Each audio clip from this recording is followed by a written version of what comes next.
a lot of people who do get confused and they think that, oh, my life purpose has to be my job. And I don't think that's necessarily the case. Sometimes it is, but not necessarily. But it's the being of connecting to your life purpose, that essence that you bring out, that you bring to whatever job you are having, that can make it such a powerful combination and experience. So whether they're aligned, practically speaking, they work very well together. Well, the second piece to that as to why people may have not found their life purpose and lived it is that it's not an easy thing to do. And so often people will say, I really want to find my life purpose. And when I dig in to see what they really mean by that, because I interview all of my clients to make sure that they're ready to do the work.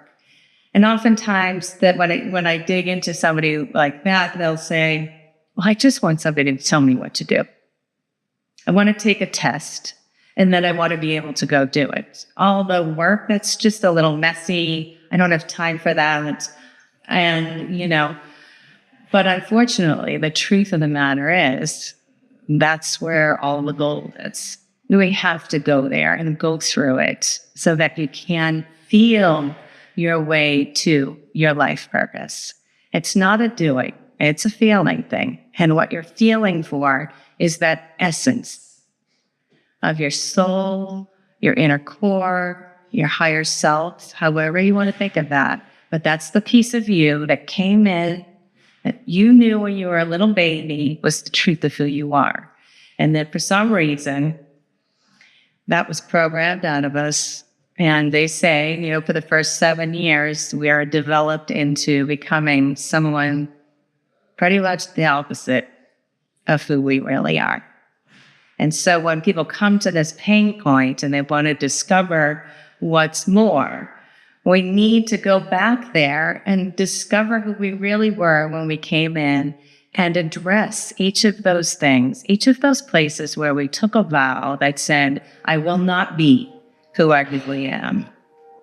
Instead, I will fit in, I will be quiet, I will play small in order to stay with the family, the society, the tribe.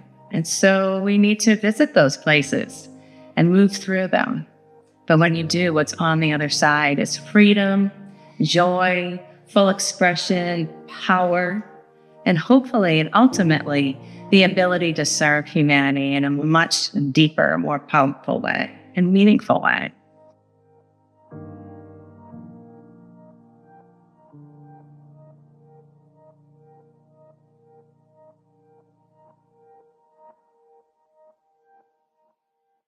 Hey, everybody. I'm excited about the episode this week. My name, as you may know, is Zenka Caro. I'm founder of LightNet.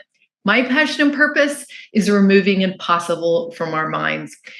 This week, we're here with Lauren L'Amour. We met her while we were at the Holo Movement conference in Spain, and we realized this is exactly the story that is so powerful.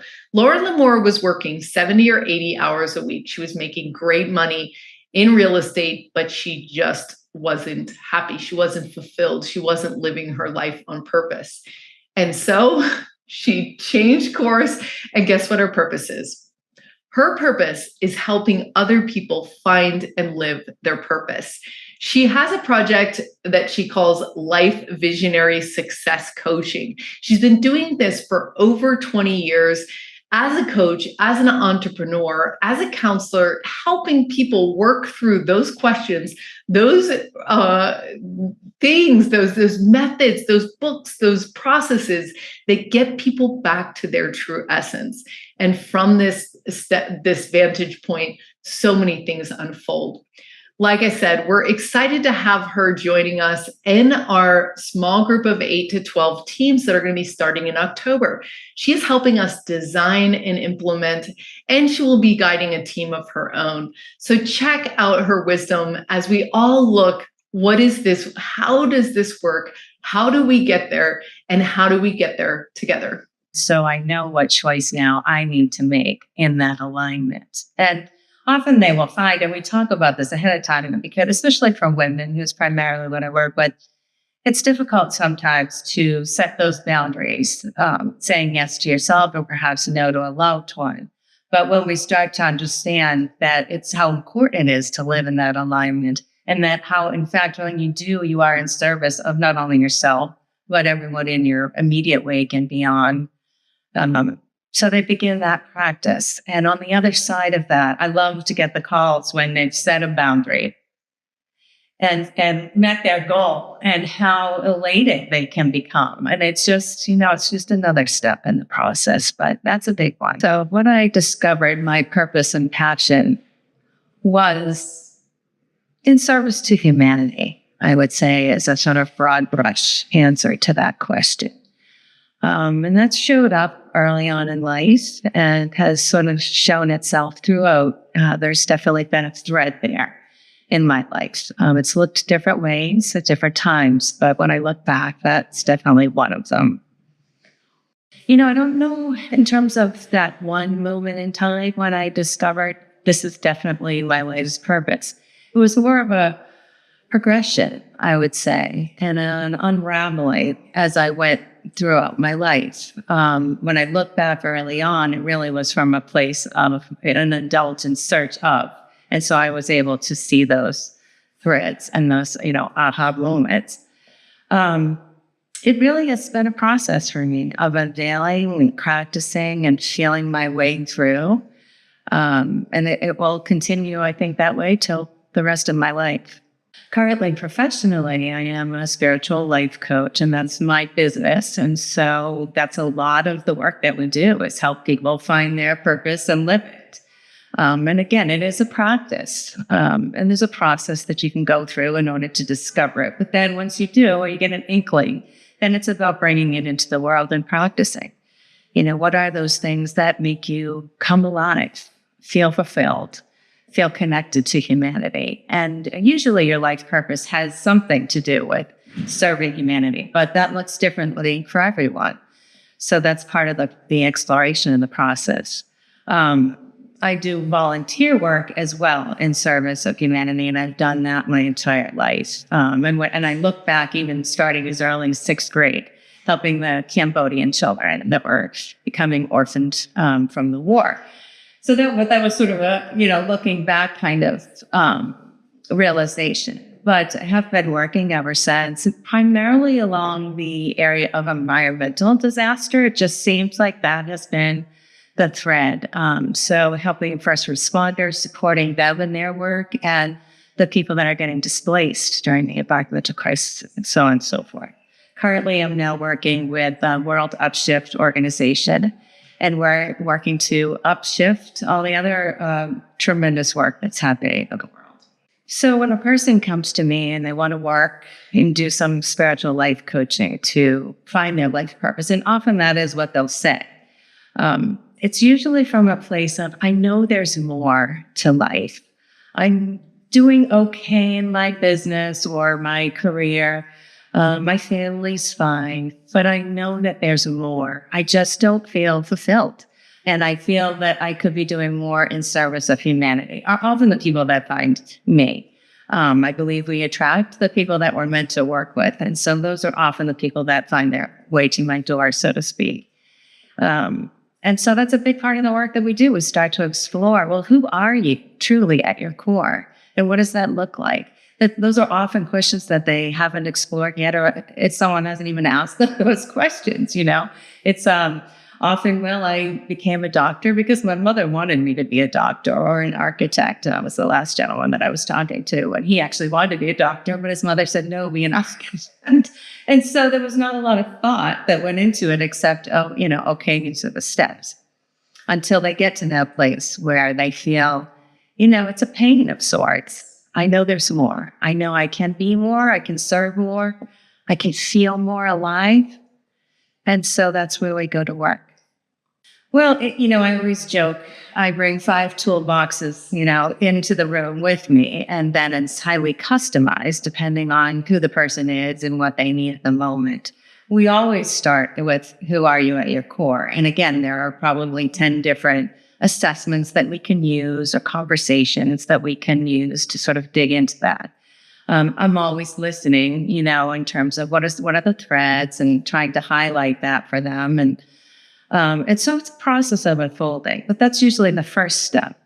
And then we set some goals around, let's dream big. What gets you excited? What feels really exciting to you?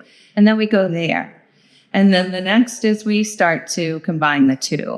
It's very important to have a strategic plan to follow, because in that movement towards your big, exciting goal is where the real work will occur, because that's when you start to come up against yourself, as I said. And that's where the tools will then come. If it's a healing, it's a rewiring of a belief, an affirmation. I mean, there's so many different tools that we can use as life coaches, but that's generally the process that I use. And it's, the gift and the exploration and the journey of it. And also the sort of rewiring or reframing the thinking that coming up against yourself is a positive thing. Celebrate. Now you know exactly what it is and how to deal with it. And my goal is always to empower them with their own sort of special tools that they can use moving forward, knowing that hopefully they're going to continue to grow and stretch. And when they do, that tool will be readily available.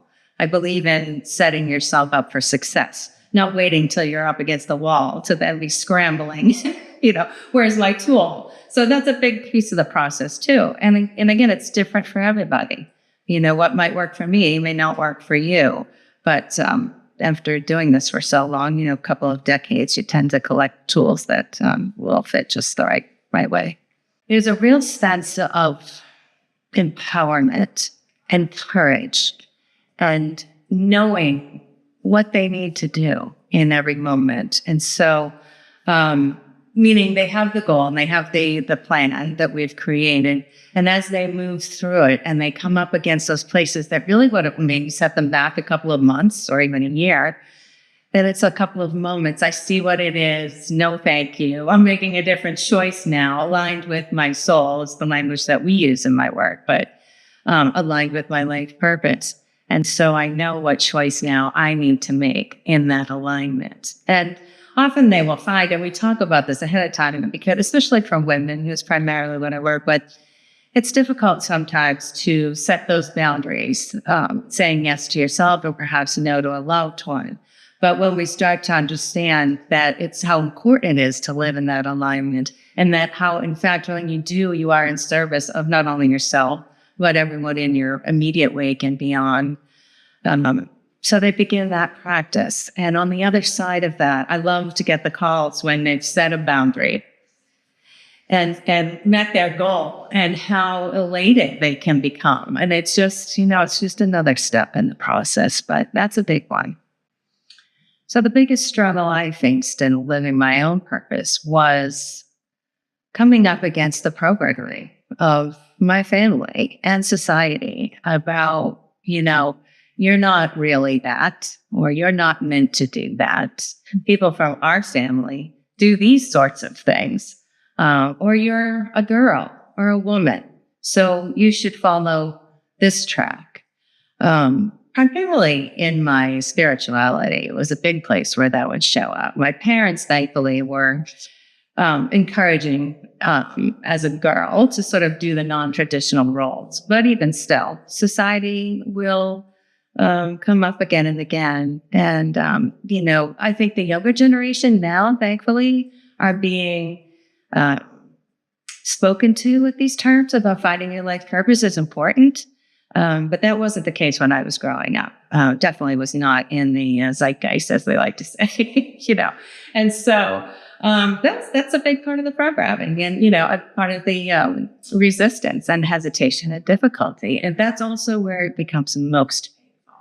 When you've come to a certain point where you've tried it their way and you lived your life out to a certain extent, and you get to a point where I am something else, maybe altogether different, or even just more than they've allowed me to be, then they've let me feel safe enough to become. And there's a whole host of reasons why that happens. And, we all have programming, and our parents did as well, and so on and so forth. And there's trauma and all sorts of things that come up that hold us back. But Those can be, in my experience, some of the most difficult things to overcome, but they can be. And I like to tell everybody, I have done my share of personal growth work by necessity, but it's possible. And I always say, if I can do it, anyone can do it. And I would love to encourage anybody who's listening to this to do it, because it's powerful work.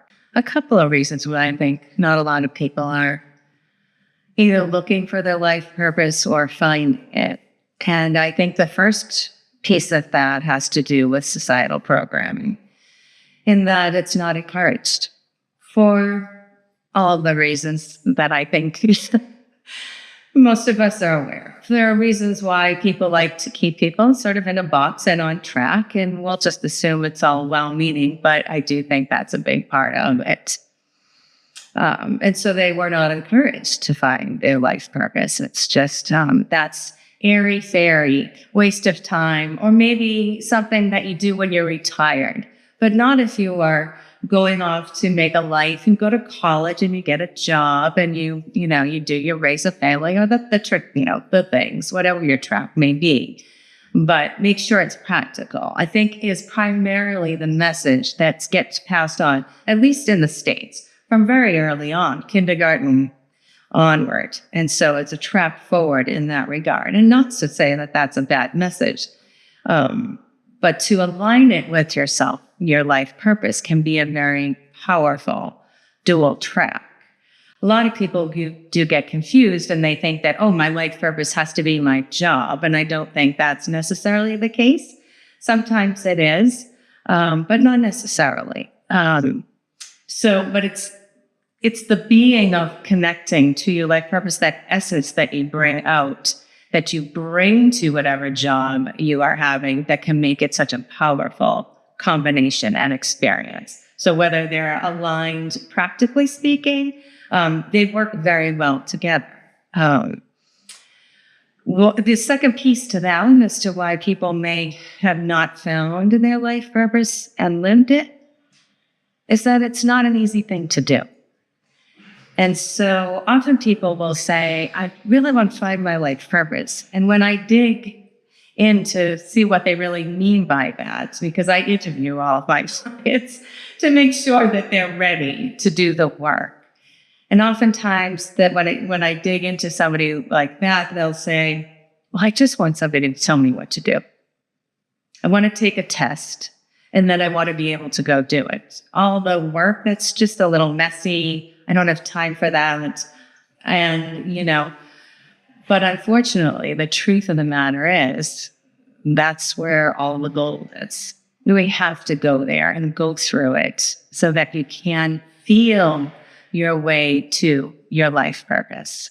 It's not a doing, it's a feeling thing. And what you're feeling for is that essence of your soul, your inner core, your higher self, however you want to think of that. But that's the piece of you that came in, that you knew when you were a little baby was the truth of who you are. And then for some reason, that was programmed out of us.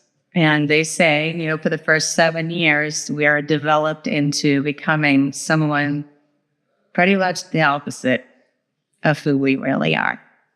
And so when people come to this pain point and they want to discover what's more, we need to go back there and discover who we really were when we came in, and address each of those things, each of those places where we took a vow that said, I will not be who I really am.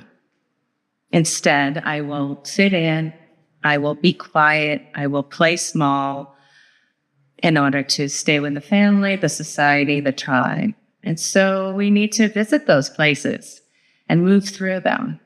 But when you do, what's on the other side is freedom, joy, full expression, power, and hopefully and ultimately the ability to serve humanity in a much deeper, more powerful way and meaningful way.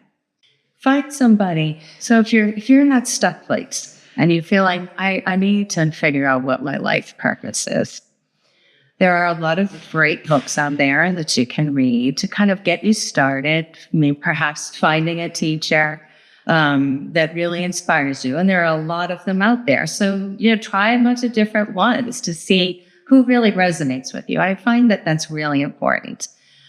Some people, one person may say it one way, you can't really relate, but someone else says it another way, and it's sort of like, bingo, I get it, And it's important to find the right person. So, read some of those books. Read about how other people have done it. Perhaps that's a guide for you as well. It certainly was inspiring for me to read different biographies about people that I really admired and aspired to be like. And so that's where I would start. And then there are a lot of assessments you can take to just get you pointed in the right direction. And the last step is to really find a supportive, either a person, a coach, a teacher, or ideally a group. Because in a group that will take you on a journey.